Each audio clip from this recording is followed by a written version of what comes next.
ஆசீர்வதிக்கும் தேவன் நம்மை ஆசீர்வதிப்பாரே. துதி ஸ்தோத்திரம் இயேசுநாதா, துதி உமக்கே என்றுமே. நீங்கள் தேவனுடைய பண்ணையும் தேவனுடைய மாளிகையுமாய் இருக்கிறீர்கள். 1 கொரிந்தியர் 3:9. கர்த்தருக்கு பிரியமான தேவனுடைய பிள்ளைகளே, நம்முடைய தேவன் யார் என்று தேவனை பற்றிய அறிவும், கிறிஸ்துவுக்குள் நாம் யார் என்ற நம்மை பற்றிய அறிவும், நாம் கர்த்தருக்குள் முன்னேறி செல்வதற்கும் ஆசீர்வாதங்களை பெற்றுக்கொள்வதற்கும் வெற்றிகரமான வாழ்க்கை வாழ்வதற்கும் நமக்கு மிகவும் பிரயோஜனமாய் இருக்கும். கிறிஸ்துவுக்குள் நாம் யார்? நாம் உலகத்திற்கு வெளிச்சமாக இருக்கிறோம். நாம் உலகத்திற்கு ஒப்பாய் இருக்கிறோம். தேவனுடைய பிள்ளைகளாய் இருக்கிறோம். தேவனுடைய பண்ணையாய் இருப்பதுடன் தேவனுடைய மாளிகையாயும் இருக்கிறோம். பண்ணை என்ற வார்த்தை கிராமங்களிலே அதிகமாய் பயன்படுத்தப்படும் ஒரு வார்த்தை. தேவனுடைய பண்ணையாய் நாம் இருக்கும்போது அங்கே நமக்கு வேலைகள் உண்டு, உத்தரவாதங்கள் உண்டு, கர்த்தரோடு நிற்கிறோம் என்ற மகிழ்ச்சியும் உண்டு. கிறிஸ்துவுக்குள் நாம் அனைவரும் ஒரே குடும்பமும் ஒரே பண்ணையுமாய் இருக்கிறோம். கர்த்தரோடு இணைந்து வேலை செய்கிறவர்கள் இந்த பண்ணையிலே பெருமை பாராட்டவோ, நான் பெரியவன் நீ பெரியவன் என்று சண்டையிட்டு கொண்டு இருக்கவோ கூடாது. வீணாக பெருமை பேசி கொண்டிராமல் தாழ்மையோடு அனைவரும் ஒரே மனதோடு இணைந்து செயல்பட வேண்டியவர்கள். தேவ பிள்ளைகளே, நம்முடைய தாளந்துகள், திறமைகள், ஆவியின் வரங்கள் எல்லாம் கர்த்தர் நமக்கு கிருபையாய் தந்த ஈவுகள். அவைகளை நாம் பயன்படுத்தும்படி கர்த்தருடைய பண்ணையிலே வேலையாட்களாய் இருக்கிறோம். கொஞ்சத்தில் உண்மையாய் இருந்தால் கர்த்தர் நம்மை அநேகத்தின் மேல் அதிகாரியாய் உயர்த்துவார். நன்மை செய்வோம். நன்மை செய்கிறதில் சோர்ந்து போகாமல் தளர்ந்து போகாமல் இருந்தால் ஏற்ற காலத்தில் அறுப்போம். ஜெபம் செய்வோம். கிருபையும் இரக்கமும் நிறைந்த பரலோக பிதாவே, எங்கள் பலவீனங்களையும் குறைகளையும் மன்னித்தருளுங்க. அப்பா, உம்முடைய சிறகுகளின் கீழ் நாங்கள் பாதுகாப்பை பெற்றுக்கொள்ளவும் பரிசுத்தமாக அச்சமின்றி வாழவும் கிருபை தந்தருளுங்க. ஆண்டவரே, நீர் எங்களிடம் அன்பு கூறுகிறது போல நிபந்தனையின்றி மற்றவர்கள் மீது அன்பு பாராட்ட உதவி செய்தருளுங்க. ஆண்டவரே, உங்களை சபிக்கிறவர்களை ஆசீர்வதியுங்கள் என்ற உமது வார்த்தையின்படி வாழ எங்களுக்கு கிருபை செய்தருளுங்க.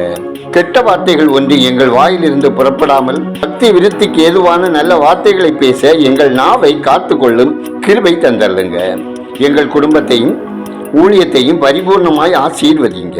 அப்பா, உங்க அன்பு பிள்ளைகள் அனைவரது குடும்பத்தையும் ஆசீர்வதித்திடவும், குடும்பங்களில் தேவ சமாதானம் தங்கிடவும், குடும்ப உறுப்பினர்களுக்கு இடையே ஒற்றுமை ஐக்கியமாய் நடக்கவும், பிள்ளைகள் பிசாசின் தத்திரங்களோடு எதிர்த்து நிற்க திராணி உள்ளவர்களாய் இருக்கவும் ஜெபிக்கிறோம். ஆண்டவரே, ஒவ்வொருவரின் கையின் பிரயாசங்கள், வருமானம், வேலை, தொழில், வியாபாரம், விவசாயம் ஆசீர்வதிக்கப்பட ஜெபிக்கிறோம். கர்த்தாவே, வேலை இல்லாத பிள்ளைகளுக்கு தேவரீர் இரக்கம் பாராட்டி தகுதிக்கேற்ற வேலை கிடைத்திடவும், பற்பல வியாதியினால் பீடிக்கப்பட்டும் முதிர்ந்த வயதிலும் சிகிச்சை பெறுகிறவர்களுக்கும் மருத்துவமனைகளில் சிகிச்சையில் இருப்போருக்கும் நல்ல சுக பலன் ஆரோக்கியத்துடன் வாழ தேவன் இரக்கம் செய்திட வேண்டும் என ஜெபிக்கிறோம். ஆண்டவரே, கடந்த நாட்களில் புயல், வெள்ளப்பெருக்கு, பூமி அதிர்ச்சி போன்ற இயற்கை சீற்றங்களினால் பாதிக்கப்பட்ட ஒவ்வொரு நாட்டின் மக்களுக்கும் உரிய உதவிகள் கிடைத்திடவும், உயிர் சேதங்கள் தடுக்கப்படவும், மக்கள் பாதுகாப்பாய் வாழவும், வாழ்வாதாரம் பாதுகாக்கப்படவும், உலகத்தில் உள்ள ஏழை எளிய மக்களின் பசி உணவு பற்றாக்குறை தீரவும், மக்களை அச்சுறுத்தும் நோய்களிலிருந்து மக்கள் பாதுகாக்கப்படவும், பூமி வெப்பமயமாகுதல் குறையவும், இயற்கை வளங்கள் பாதுகாக்கப்படவும், போர் நிறுத்தம் ஏற்படவும், அமைதியும் பாதுகாப்பும் தேசங்களில் நிலவவும் ஜெபிக்கிறோம். அப்பா, பற்பல சூழ்நிலைகளினாலே கடன் பாரத்தினால் சிக்கி தவிக்கும் மக்கள் தேவ இரக்கத்தினால் மீட்கப்படவும், உலகம் தரக்கூடாத சமாதானமான வாழ்வை பெற்றுக்கொள்ள அனுகிரகம் தந்தல்ல ஜெபிக்கிறோம். அப்பா, மது, புகை, போதை பழக்கத்துக்கு அடிமைப்பட்டு போன மக்கள் விடுதலை பெறவும், குடும்பங்களிலே சமாதானம் உண்டாகவும் தேவ இரக்கம் செய்திட ஜெபிக்கிறோம். கர்த்தாவே, திருமணத்துக்காய் காத்திருக்கும் பிள்ளைகளுக்கு திருமண காரியம் கைகூடி வருவதற்கு கர்த்தர் கிருபை செய்தல்லவும் தடைகள் நீங்கவும் ஜெபிக்கிறோம். கர்த்தாவே, குழந்தைக்காக காத்திருக்கும் தம்பதியரின் குழந்தை பேற்றுக்கு தடையாக இருக்கும் எல்லா கட்டுகளிலிருந்து அவர்கள் விடுவிக்கப்பட்டு கர்த்தரால் வரும் பலனை பெற்று கர்த்தரை மகிமைப்படுத்த ஜெபிக்கிறோம். அப்பா, பிரசவத்துக்கு காத்திருக்கும் கர்ப்பஸ்திரிகளை தேவரீர் குறித்த காலத்தில் தாயும் சேயையும் சுகபத்திரமாய் பிரித்து கர்த்தர் பிள்ளையுடனேயே இருந்து எல்லா தீமைக்கும் விலக்கி பாதுகாக்க வேண்டுதல் செய்கிறோம். ஆண்டவரே, இந்த நாளிலும் பயணம் செய்யும் ஒவ்வொரு மக்களும் தேவ பாதுகாப்பை பெற்று அனுபவிக்கவும், ஆபத்து மோசங்களுக்கு விலக்கி பாதுகாக்கப்படவும், கடலோர கிராம மக்கள் பாதுகாப்பாய் வாழவும், பசுத்தத்தை காத்துக்கொள்ளவும், தொழில் விருத்தியடையவும் தேவன் இரக்கம் செய்திட வேண்டும் என ஜெபிக்கிறோம்.